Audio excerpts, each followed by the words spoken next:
कुणाल घोष 3 साल जेल में रहकर आते हैं और आप कहती हैं कि भ्रष्टाचार नहीं हो गया, हो रहा है। आप आंख मूंद लिए ही हो भ्रष्टाचार के। দেশের স্বরাষ্ট্রমন্ত্রী অমিত শাহ তার আরেকবার ব্যর্থ হতে চলা বঙ্গ সফরে এসে শুনলাম খুব আক্রমণ করেছেন এবং আমার নামও উচ্চারণ করেছেন। আমি প্রথমে বলি, এটা খুনের মামলার আসামি হয়ে জেলে ছিল, তার কাছ থেকে জেলের কথা শুনবো? খুনের মামলার আসামি অমিত শাহ, যখন উনি জেলে ছিলেন তখন খুনের মামলার আসামি। মামলা কিভাবে এগিয়েছে সেগুলো সারা দেশের লোক জানেন। তো সময় দিন না, তারপর দেখতে পাবেন। আর মানুষও জানেন, যারা তদন্তকারী অফিসার তারা জানেন, যারা বিচারক, যাদের কাছে মহামান্য বিচারকদের কাছে কেস ডায়েরি যায় যে আমি আদৌ অপরাধী না নিরপরাধ, আমার একাধিক মামলা শেষ হতেও শুরু করেছে। ফলে এইসব কুৎসা গায়ে লাগছে না, যুক্তি দিয়ে কথা বলা। অনুপ্রবেশ, আপনি মশাই স্বরাষ্ট্রমন্ত্রী, আপনার বিএসএফ, অনুপ্রবেশ হলে আপনি ব্যর্থ। ত্রিপুরায় অনুপ্রবেশ নেই, মিথ্যা কথা বলছেন। কিছুদিন আগে রোহিঙ্গা ধরা পড়েছে, বাংলাদেশি ধরা পড়েছে, ত্রিপুরাতেও আছে অনুপ্রবেশ। আর দুর্নীতি নিয়ে কথা বলছেন, জেলখাটা আসামি, খুনের মামলার আসামি অমিত শাহ। যে আপনারা যাদের দিকে আঙুল তুলেছেন দুর্নীতিগ্রস্ত বলে ভিডিও দেখিয়েছেন পশ্চিমবঙ্গে, আজকের যিনি বিরোধী দলনেতা, মহারাষ্ট্র, সারা দেশে, আসাম, যাদের বলেছেন তাদের এগেইনস্টে তদন্ত চাই, হাজার হাজার কোটি টাকার দুর্নীতি অনেকে, তাদেরকেই তারপরে ওয়াশিং মেশিন বিজেপিতে নিয়ে তাদেরকেই পদ দিয়ে আবার বড় বড় কথা বলছেন। যাদের ক্যামেরায় দেখা যাচ্ছে টাকা নিচ্ছে, তাদের নিয়ে বসে আছেন, আপনি আবার অন্যদের দিকে তাকিয়ে কথা বলছেন। আমি কুণাল ঘোষ জ্ঞানত কোনো অন্যায় করিনি। জেল খুনের মামলায়, জেল খাটা মামলার আসামি, জেলে ছেড়েছিলেন খুনের মামলায়, ঘটনাচক্রে আজকে দেশের স্বরাষ্ট্রমন্ত্রী হয়েছেন। কথা বলবেন ভেবে চিন্তে কথা বলবেন। बिल्कुल सामान्य घटना मान रहे हैं। यही हिंदू इलाके, यही अगर मुस्लिम, एक मिनट सुनिए रोहित भाई, अगर ये मुस्लिम इलाके में हो जाती घटना तो अभी तक सारा मीडिया पागल हो चुका होता और आप अपने गला फाड़ फाड़ कर चिल्ला रहे होते ये आतंकवादी हैं। নমস্কার দর্শকগণকে স্বাগত জানাই। আপনাদের সামনে আবার হাজির আমার পলিটিক্স টপিক চ্যানেলে। শুরুতেই দুটো ভিডিও ক্লিপ দেখলেন। ভিডিওতে কি দেখতে পেলেন? স্বরাষ্ট্রমন্ত্রী প্রেস কনফারেন্স করে তৃণমূলের মুখপাত্র কুণাল ঘোষ সম্বন্ধে বলছে কুণাল ঘোষ জেল কেটেছে 3 বছর। তার প্রতি উত্তরে কুণাল ঘোষ কি বলছেন? কুণাল ঘোষ বলছেন যে স্বরাষ্ট্রমন্ত্রী যিনি, আপনি তো দেশের স্বরাষ্ট্রমন্ত্রী, আপনি জেল কেটেছেন খুনের দায়ে, আর আমার মামলা আমি এখনও লড়ছি, শেষ সমাপ্তির পথে, এবং আমাকে ক্লিন চিট দেওয়া হয়েছে এবং আমি অপরাধী নয়। তো আজ পর্যন্ত অমিত শাহ কিন্তু ক্লিন চিট নিজের সম্বন্ধে দিতে পারেননি, কিন্তু স্বরাষ্ট্রমন্ত্রী তিনি। তা কুণাল ঘোষ জেল খাটা একটা সাধারণ ব্যাপার যতটা, দেশের স্বরাষ্ট্রমন্ত্রীর পক্ষে তা নয়। উনি কি জেল খেটেছেন কোনো আন্দোলন করতে গিয়ে দেশের পক্ষে? না। সাধারণ মানুষের জন্য লড়াই করতে গিয়ে নয়। যাক, আপনারা এটা দিয়ে যা বোঝার বুঝুন। ওনারা দুজনের পক্ষপাতিত্ব করে যা বলেছে আপনারা তাতেই বুঝে নিন। দ্বিতীয় ভিডিওটায় কি দেখলেন?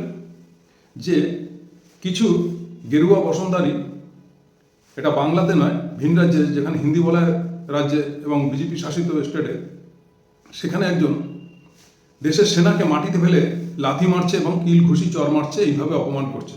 যারা দেশপ্রেমের কথা বলেন বা সেনাদের খুব সম্মান করেন, যারা বলে থাকেন মুখে, তাদের এই আচরণটা দেখুন। এবং তাদেরই দলের লোক বলছে এটা অতি ছোট ঘটনা। যারা দেশের সেনাকে দিয়ে প্যান্ডেল খোলাতে পারে তারা সব কিছু পারে। আসল কথা, দেশের জজ বলুন, থানা পুলিশ, ডিজি, পুলিশ অফিসার, আইন কানুন সব এরা কিনে পকেটে নিতে চাইছে। যেরকম ইডি সিবিআইকে এরা ব্যবহার করছে। ইডি সিবিআইকে মানুষ দেশের বড় বড় বৃহত্তম কেসের ক্ষেত্রে ব্যবহার করে, আর এরা ব্যবহার করছে কি বিরোধীদের আক্রমণ করার জন্য। সেই নিয়েই আজকের প্রতিবেদনটি। আপনাদের মধ্যে অনেকেই দেখেছেন যে সোশ্যাল মিডিয়ায় অন্ধভক্তরা মমতা ব্যানার্জিকে ফাইল চোর বলছে। আমিও বলছি ফাইল চোর, আপনারা যেরকম বলছেন আমিও বলছি, কিন্তু সেটা আমি যেটা বলছি সেটা গর্ব করে বলছি। আর আপনারা তাকে ছোট করার জন্য, তাচ্ছিল্য করার জন্য এবং চোরের আখ্যা দিচ্ছেন। ভাবতে গেলে অবাক লাগে যে আমরা এমন একটা দেশে বসবাস করি যে আমাদের নিজেদের ঘরের সম্পত্তি বাঁচানোর জন্য নিজেকেই চুরি করতে হচ্ছে। ঠিক মমতা ব্যানার্জিও তাই করছেন। এবার আমি লজিকে আসি, শুনুন কথাগুলো। আইপ্যাকের সংস্থা কার? প্রশান্ত কিশোরের। আপনারা সবাই জানেন। এই আইপ্যাককে প্রথম কে কিনেছিল?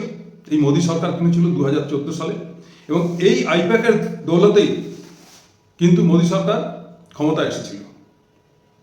এরা সেই কথা ভুলে গেছেন।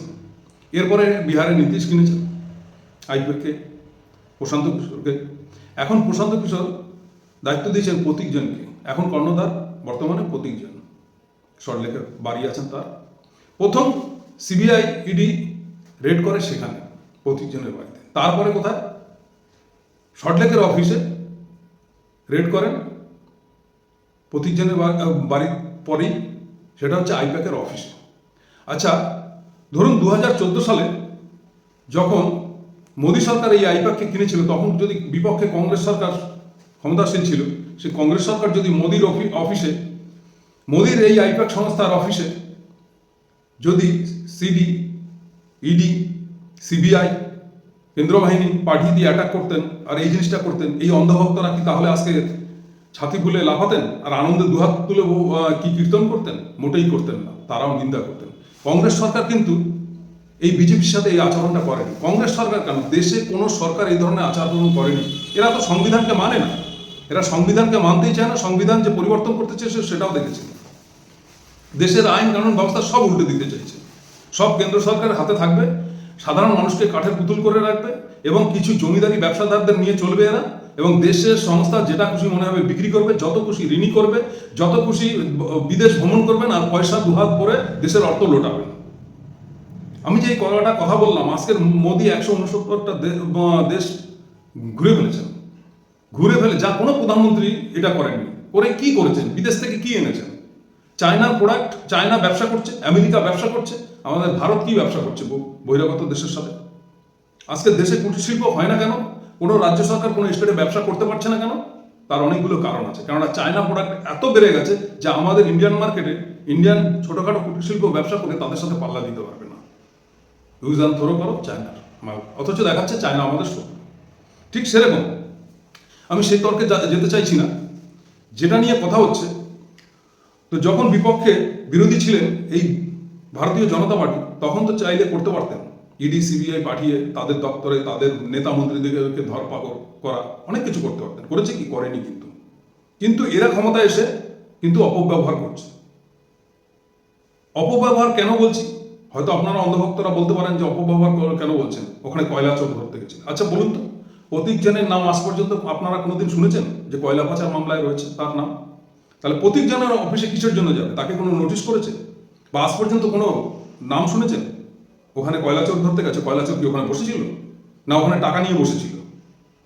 মমতা ব্যানার্জি যদি বেরিয়ে আসে ফাইল নিয়ে এবং সে কি বক্তব্য রেখেছে দেশের স্বরাষ্ট্রমন্ত্রীর সম্বন্ধে, সেটাও শুনেছেন যে আমার সাথে লড়তে হলে ইলেকশনের মাধ্যমে এবং গণতান্ত্রিক মাধ্যমে লড়াই করে দখল করুন, কিন্তু গায়ের চুরি করে এসআইআর এর মাধ্যমে, যারা একবার ভাবুন তো এসআইআর এর মাধ্যমে বললে পরে আপনাদের গায়ে লাগে। প্রথম বলেছে 2 কোটি রোহিঙ্গা আছে পশ্চিমবাংলায়, যা সারা পৃথিবীতে 2 কোটি রোহিঙ্গা নেই, তাও বলেছে। সেটা কেন আপনারা বাঙালি হয়ে কেন মেনে নেবেন যদি বলে 2 কোটি রোহিঙ্গা আছে?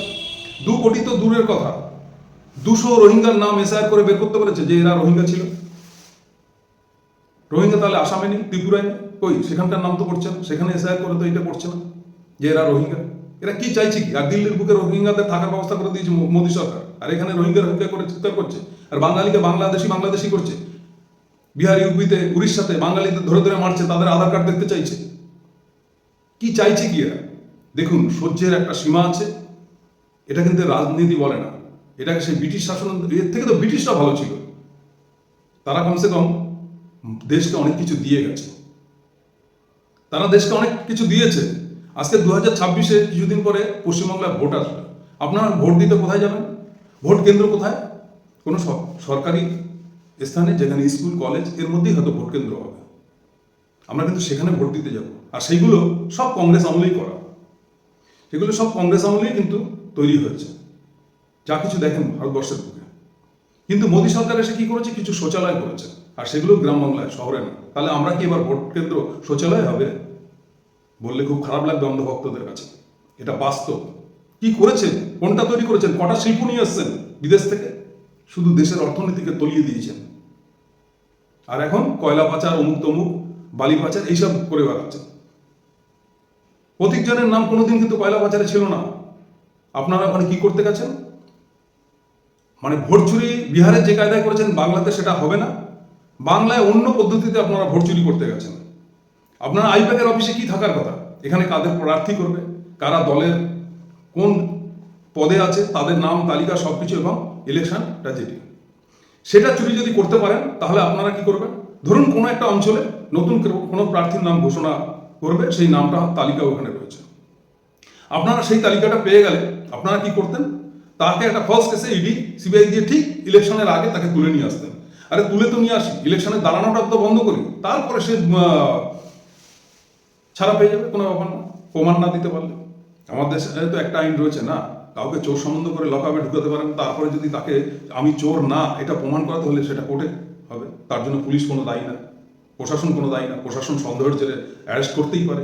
এই আইনটা যেহেতু রয়েছে, তাই এরকম অগণিত নেতা নেত্রীদের আপনারা তাদের কে কোথায় প্রার্থী হচ্ছে, কে কোন পদে আছে, এইসব নথিগুলো পেয়ে গেলে তাদেরকে পিছনে কিভাবে ইডি সিবিআই ব্যবহার করবেন সেই পদ্ধতিটা, সেই কাজটা ভালোভাবে করতে পারতেন। আর তাদের ট্র্যাজেডিটা কি, ইলেকশনে কিভাবে লড়বে, এই জিনিসটা আপনারা চেয়েছেন, তার জন্যই আপনারা ওখানে ইডি সিবিআইকে দিয়ে চুরি করতে গেছিলেন। আর মমতা ব্যানার্জি কি করেছে, তার অফিসে আইপ্যাক মানে এখন বর্তমানে সেই দলেরই হয়ে কাজ করছে, যেহেতু তারই কাগজপত্র, তার পার্টির নথি সেখান থেকে বের করে নিয়ে হয়তো বেরিয়ে এসছে। সব হয়তো আনেনি, কিছু হয়তো খুব মূল্যবানটাই নিয়ে এসছে। তাতে কি অপরাধ করেছে তিনি? তিনি চোর, আর দেশের স্বরাষ্ট্রমন্ত্রী সাধু, যিনি একজন জেলখাটা আসামি, তিনি নিজেকে সাধু বলে প্রমাণিত করছে। কিসের সাধু বলে প্রমাণিত করছে? বিজেপির উত্থান কিন্তু ভারতবর্ষে দাঙ্গার মাধ্যমে, এটা ভুলে গেলে চলবে না। আর যত দেখেছেন পশ্চিমবাংলায় হিন্দু মুসলমানের দাঙ্গা যা কিছু হয়েছে, এর পিছনে তাদেরই হাত। তারা এই হিন্দু খাতরে মে হ্যায় আর হিন্দুর উপরে মুসলমান দিয়ে আক্রমণ, এই যে নাটকটা খেলে শুধু ক্ষমতায় থাকার জন্য এরা সব কিছু করতে পারে, এটা আমাদেরকে বুঝতে হবে। তাই এদের এই গুটকাখোর থেকে বাঁচার জন্য সতর্ক হন, চোখ খোলা রাখুন, এখনো সময় আছে, এদেরকে প্রশ্রয় দিয়েন না, এদের কথায় হিন্দু প্রেমী হয়ে যান না। এরা কারো প্রেমী না, এরা দেশের প্রেমী না, তো আপনার হিন্দু প্রেমী তো দূরের কথা। ছত্তিশগড়ে যান, তাহলে বুঝতে পারবেন এরা কার প্রেমী। সেখানে এদেরই সাংসদের ছেলে কোনো একটি 19 বছরের মেয়েকে ধর্ষণ করে মেরে দিয়েছে, সে নিয়ে তোলপাড় হচ্ছে। দ্বিতীয় কথা, সেখানে যারা বাঙালি থাকে তাদেরকে ওখানকার রাজ্যপাল থেকে শুরু করে বিধায়করা বলে যে এই বাঙালিরা আবার হিন্দু হলো কবে। বুঝুন, জানুন, আজকাল তো আর সেই যুগ নেই, এখন সোশ্যাল মিডিয়ার যুগ। আপনারা সোশ্যাল মিডিয়ায় সব কিছু পান, যেগুলো টিভির খবরে দেখাবে না, কেননা সব গদি মিডিয়া হয়ে রয়েছে, সব কিনে নিয়েছে, পয়সা 2 নম্বরই পয়সা দিয়ে সব কিনে রেখে দিয়েছে। এরা গোমাতাকে কেটে বিক্রি করছে বিদেশে, কোটি কোটি টাকা উপার্জন করছে, আর বলছে এখানে হিন্দুদের বোঝাচ্ছে গরু আমাদের মাতা, এদেরকে পুজো করো, মুসলমান খেলে তাদেরকে হত্যা করো। বাহ, কি সুন্দর। যাই হোক, মূল কথা হচ্ছে আজকে যেটা নিয়ে বলা সেটাই বলছি, আরও সামনে বিস্তারিত এই নিয়ে ভিডিও করব। এ কোন ধরনের রাজনীতি? এটাকে আপনারা প্রশ্রয় দিচ্ছেন। আর আপনাদের বাঙালি মুখ্যমন্ত্রী, বাংলার মুখ্যমন্ত্রী, যে যাকে জাপান থেকে শুরু করে নেদারল্যান্ড থেকে বিশ্ব থেকে এত সম্মান করেছে, তাকে আজকে এই গুটখাখোররা চোর বলছে। চোর কিসের জন্য চোর? তার অফিস থেকে সে ফাইল নিয়ে বেরিয়ে আসলে চোর। হ্যাঁ, প্রতীকজনের নাম আছে কয়লা পাচারে। আর কয়লা পাচার নিয়ে যদি এরা যেই থাকে, কয়লা পাচার মামলা আজকে কত সালে, এতদিন ধরে কত সালে উঠেছিল কয়লা পাচার মামলা? তা আজ পর্যন্ত কোনো দিন শুনেছেন প্রতীকজনের নাম? কোনোদিন শোনেনি। আর দ্বিতীয়ত কথা, আজকে কয়লা এই কারা পাহারা দেয়? সেন্ট্রাল ফোর্স, তাদের পাহারা থাকে, তাদের দায়িত্বে। কয়লা যেখানে সেন্ট্রালের দায়িত্বে, সেখানে কি অভিষেক ব্যানার্জি চুরি করবে? তৃণমূলের নেতারা চুরি করবে? কি সুন্দর আপনাদের বুঝাচ্ছে, যা বুঝাচ্ছে সেটাই আপনারা শুনে নিচ্ছেন। তাই একে প্রতিবাদ করুন, এর প্রতিবাদী হয়ে গর্জে উঠুন। বাঙালি এখনো জাগো। এরা হিন্দুকে জাগাচ্ছে না, হিন্দুকে ঘুম পাড়িয়ে দিচ্ছে। এদের রাজনীতি কায়েম করার জন্য এরা দেশকে ধ্বংসের মুখে নিয়ে যাচ্ছে। এদের এত অর্থ লোভ, এত পাওয়ার লোভ, এত ক্ষমতা লোভী এর পূর্বে দেখিনি। এর আগে কেন ডলারের দাম পড়ে গেছে, কেন জিনিসপত্রের দাম পড়ে গেছে, কেন এত আতঙ্কি হামলা হবে, সব প্রধানমন্ত্রীকে জবাব দিতে হবে। তাহলে আজকের প্রধানমন্ত্রী কেন জবাব দেবে না? বাংলাদেশে এক হিন্দু নিধন হয়েছে কিভাবে আপনারা দেখেছেন কিছুদিন আগে, তা নিয়ে মোদী সরকারের কোনো একটা প্রেস কনফারেন্স দেখেছেন আপনারা, বা দুটো কথা বলেছে? হ্যাঁ, ইউনিশ সরকারের বিরুদ্ধে। তারপরেও আপনাদের চোখ খোলে না। আর আজ পর্যন্ত আমরা ছোটবেলার থেকে দেখে এসেছি, দেশে বলুন, বিদেশে বলুন, রাজ্যে বলুন, কোনো অঘটন ঘটলে দেশের প্রধানমন্ত্রী থেকে শুরু করে স্বরাষ্ট্রমন্ত্রী থেকে করে সেই রাজ্যের চিফ মিনিস্টার থেকে প্রেস কনফারেন্স করে। কিন্তু দেখেছেন কি যে নরেন্দ্র মোদীকে প্রেস কনফারেন্স করতে? আরে বিদেশের তো হিন্দু মেরে দেওয়া তো দূরের কথা, মণিপুর কাণ্ডে উনি কোনোদিন প্রেস কনফারেন্স করেছেন? তাই বলি, ভাবুন যে জবরদখলি করতে চাইছে, বাংলাকে গ্রাস করতে চাইছে, আপনার বাঙালি সত্তাকে এরা শেষ করতে চাইছে। আর এই গুটখাখোরদের একবার প্রবেশ হয়ে গেলে পরে বুঝতে পারবেন। আজকে হয়তো দুহাত তুলে নাচছেন অনেক অন্ধভক্তরাই, যেরকম বিহারে আজকে দুহাত তুলে নেচেছিলেন মা বোনেরা, এখন কান্নাকাটি করছেন, তাদের ঘরবাড়ি ভেঙে দিয়েছে, মন্দির ভেঙে দিয়েছে, দিল্লিতেও তাই করেছে, এখানেও তাই হবে। তাই সেই পরে পস্তাবার থেকে সজাগ হন। এই সজাগ করার জন্যই আমার ভিডিওটি, এবং কেমন লাগলো আপনারা কমেন্টের মাধ্যমে জানাবেন। আমি যদি কোনো ভুল বার্তাও দিয়ে থাকি সেটাও আপনারা কমেন্টের মাধ্যমে জানাবেন, পরবর্তী সেটা নিয়ে ভিডিও করব। ধন্যবাদ।